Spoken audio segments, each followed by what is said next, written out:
وہی رات کو دن میں داخل کرتا اور دن کو رات میں داخل کرتا ہے، اور وہ دلوں کے بھیدوں تک سے واقف ہے۔ لوگو، اللہ پر اور اس کے رسول صلی اللہ علیہ وآلہ وسلم پر ایمان لاؤ، اور جس مال میں اس نے تم کو اپنا نائب بنایا ہے اس میں سے خرچ کرو۔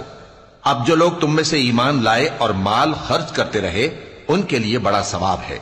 اور تم کیسے لوگ ہو کہ اللہ پر ایمان نہیں لاتے، حالانکہ اس کے پیغمبر صلی اللہ علیہ وآلہ وسلم تمہیں بلا رہے ہیں کہ اپنے پروردگار پر ایمان لاؤ، اور اگر تم کو یقین ہو تو وہ تم سے اس کا عہد بھی لے چکا ہے۔ وہی تو ہے جو اپنے بندے پر واضح آیتیں نازل فرماتا ہے تاکہ تم کو اندھیروں سے نکال کر روشنی میں لائے۔ بے شک اللہ تم پر نہایت شفقت کرنے والا ہے، مہربان۔